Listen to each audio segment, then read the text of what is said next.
No one knew the truth. The moment that young man stepped through the door, he carried 2 lifetimes worth of memories in his arms.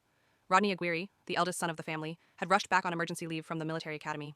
His uniform was still damp, and he stood with that razor-straight posture only soldiers have. The day I was born, it rained nonstop. One of those southern storms, the kind that falls in tight silver threads, turning the streets into mirrors and weaving the air into a heavy, suffocating blanket.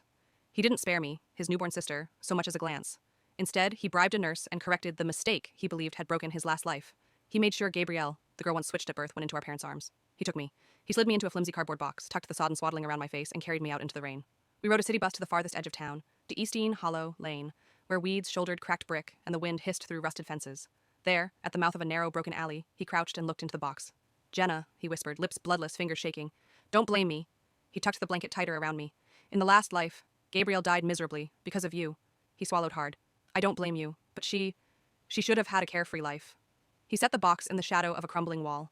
"Someone will pass by. Live as an ordinary person, okay?" His eyes reddened. He turned his face away like it hurt to breathe. "I'm begging you. Don't come back to us in this life." He left, without looking back. I lay there, newborn lungs too weak for a cry, consciousness bright and terrible, because I, too, had come back. In the life before, the hospital had swapped me with Gabrielle. She grew up as Miss Aguirre. Satin dresses, private tutors, piano recitals, a passport stamped with soft border cities. Rodney, a decorated pilot in his dress blues, and Gabrielle, an aviation doctor with sunlight in her smile, side by side in every photograph. I, Jenna, went home with an ordinary couple. At 3, a car crash took them both. The orphanage took me. 10 years of stale bread, damp blankets, and the weight of other people's tempers. When the Aguirres finally found me at 18, I walked through their gates in scuffed shoes with a thrift store dress clinging to my knees and a battered suitcase thudding my shin. Rodney frowned, sunlight behind him. "You're Jenna? Why do you look so petty?" After that, the day that split everything in two came at the base. A plane went down. Rodney and Gabrielle were pinned under the wing, metal screaming as it cooled. The doctor's voice shook. "We can only save one first." I hesitated only a heartbeat. Save Rodney. Gabrielle died. The family never forgave me. I never regretted the choice. I learned rehab from the ground up. I stretched his muscles, taught his nerves to speak again, walked him through pain until sweat flooded his eyes and mine. 10 years later, he stood under his own power. I never married. I poured my entire life into his.